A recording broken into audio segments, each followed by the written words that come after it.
Hello friends, welcome back to my channel. तो दोस्तों, स्वागत है आपका हमारे अपने चैनल राधे राधे में, जहां मैं शेयर करती हूं अपने लाइफ पे एक्सपीरियंस, पूजा पाठ, लाइफ स्टाइल से जुड़ी हो ऑल इन टॉपिक पे। तो दोस्तों, हरे कृष्णा, राधे राधे।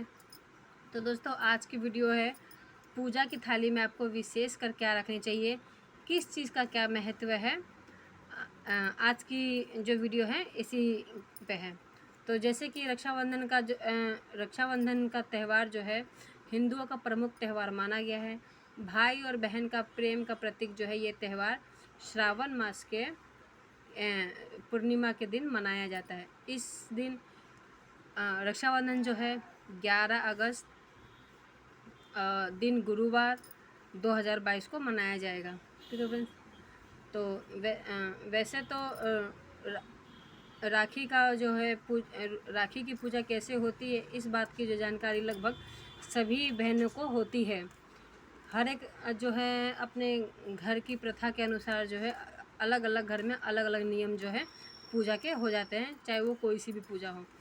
तो मगर कुछ चीज़ें जो हमारे पूजा की थाली में होनी चाहिए, जो हमें रखना चाहिए, इस चीज़ को जो है हम बहनें जो एक्साइटमेंट में जो है वो भूल जाते हैं, जो कि रखना आपको अति आवश्यक होती है। ये रखना बहुत शुभ माना जाता है। ठीक है फ्रेंड्स। तो आइए मैं बताती हूँ वो चीज़ें जो हैं वो कौन सी होती है। तो सबसे पहले आपको रखनी होती है कुमकुम, फिर हल्दी, फिर चावल जो है अक्षत बिना टूटे हुए लिए, टूटे मत लेना, नारियल और रक्षा सूत्र, मिठाई, दीपक और संभव हो तो गंगा जल से भरा कलश। कलश क्या चाहे तो आप किसी जो पीतल के जो गिलास वगैरह या फिर छोटे से लोटा होते हैं आप उसमें भी ले सकते हैं। ठीक है। ये कुछ चीज़ें हैं जिनका जो है जिनका पूजा की थाली में होना ज़रूरी होता है। जैसे कि कुमकुम रक्षाबंधन के दिन पूजा की थाली में सबसे पहली सामग्री जिसका होना ज़रूरी है वो है कुमकुम। हिंदू धार्मिक की मान्यता के अनुसार शुभ कार्य की शुरुआत तिलक के साथ करनी चाहिए। साथ ही तिलक मान सम्मान का भी प्रतीक है। बहन कुमकुम का तिलक लगाकर भाई की प्रति सम्मान प्रकट करती है। जब आप थाली सजा रहे हों तो चाहे तो आप पीतल का शुभ होता है, चाहे तो पीतल ले सकते हैं या फिर स्टील के ले सकते हैं। बट वो देखिएगा आपके झूठे वूठे ना हो, क्योंकि पूजा की थाली होती है। तो उसमें सबसे पहले मैं कुछ नियम के साथ साथ कुछ आपको आइडिया भी देती रहूँगी आपको किस प्रकार सजानी है। आप तिलक सिंदूर से स्वास्तिक बना लें। स्वास्तिक बनाने के बाद 4 बिंदु दे करके, 4 बिंदु देना बहुत शुभ माना जाता है। उस चारों खाने में आप कुछ ना कुछ रखें। ठीक है फ्रेंड्स। इस प्रकार से जो है थाली सजाई जाती है। अगर पॉसिबल होगा तो मैं बना के दिखाऊंगी, अगर मुझे टाइम मिला तो। टाइम नहीं मिला क्योंकि घर में बच्चे होते हैं और घर परिवार होते हैं तो थोड़ी सी दिक्कत आ जाती है, नहीं हो पाती है। फिर जल्दी करना रहता है तो इतना टाइम नहीं होता कि हम वीडियो बना करके मैं आपको दिखा सकूं। तो आप प्लेट ले, प्लेट में कुमकुम से जो है स्वास्तिक बनाए। स्वास्तिक में जो जो 4 खाने आएंगे, चारों खाने में हम कुछ कुछ रखें। एक में मिठाई, एक में फूल, एक में अक्षत, एक में मैंने मिठाई बोल दिया क्या, और राखी, और बाकी आप साइड से फूलों से जो है आप सजा सकते हैं। ठीक है फ्रेंड्स। और या फिर नारियल भी साइड में रख सकते हैं। जहाँ अगर आप में नारियल की रखने की नियम है तो आप रखें, नहीं रखने का नियम है तो मत रखें। ज़्यादा कहीं रखते भी हैं, कहीं नहीं भी रखते हैं, इसका कोई वो नहीं है। मगर हाँ, रखना ये नारियल शुभ माना जाता है। नारियल को जो है हम श्रीफल बोलते हैं। श्रीफल जो है माता लक्ष्मी से संबंधित है। तो कुमकुम का होता है। दूसरा होता है अक्षत। पूजा में चावल के इस्तेमाल से आप भली भांति जो है आप जानते होंगे। दरअसल हिंदू धर्म के अनुसार अक्षत कहा जाता है। इसका अर्थ यह है, अक्षत यानी जो अधूरा ना हो।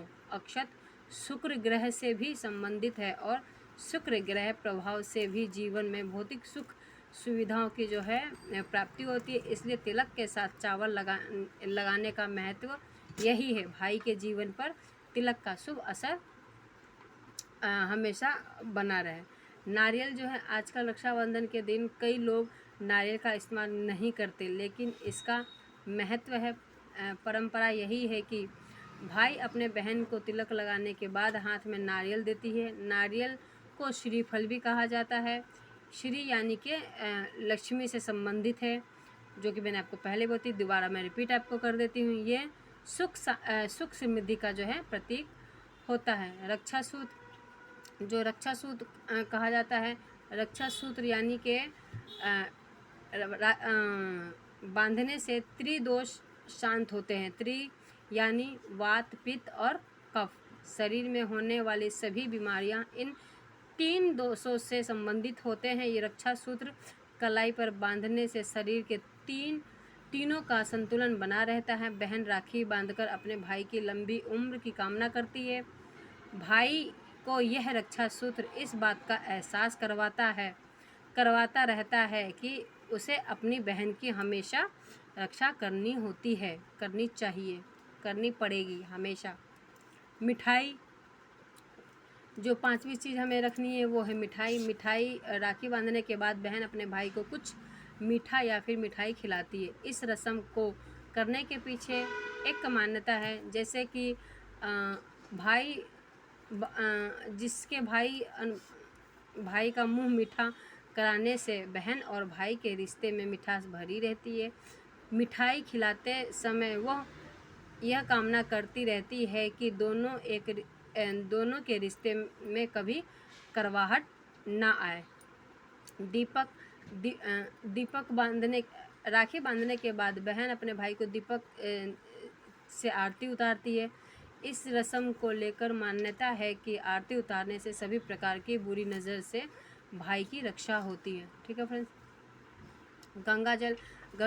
बहुत सी बहनें इस कलश को यानी थाली में नहीं रखती, कलश को थाली में नहीं रखती, लेकिन इसका काफ़ी महत्व होता है। यह कलश पारंपरिक रिवाज के अनुसार तांबे का ही होना चाहिए और इसे कलश के जल को कुमकुम में मिलाकर भाई को तिलक लगाया जाता है। हिंदू धर्म के अनुसार शुभ काम की शुरुआत जल से भरा कलश रखा जाता है। ऐसी मान्यता है कि कलश में सभी पवित्र तीर्थ एवं देवी देवताओं का जो है वास उसमें आ जाता है, इसलिए जो है हम कलश रखते हैं।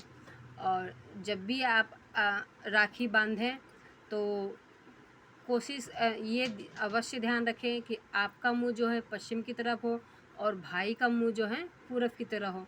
इस प्रकार, और कहीं भी कोई दिशा में नहीं होनी चाहिए। भाई का मुंह पूरब की तरफ हो और बहन का मुख जो है पश्चिम दिशा में हो। इस प्रकार जो है हमें राखी बांधनी चाहिए, इस दिशा में रह करके हमें राखी बांधनी चाहिए। तो फ्रेंड्स, आशा करती हूँ ये वीडियो ज़रूर अच्छी लगी होगी। वीडियो अच्छी लगी तो लाइक से सब्सक्राइब करें, बेल आइकन को प्रेस करें, जिससे कि आपको नोटिफिकेशन मिले जब भी मैं कोई नई वीडियो डालूँ। तब तक के लिए दोस्तों, हरे कृष्णा, राधे राधे, बाय बाय दोस्तों, हैप्पी रक्षाबंधन।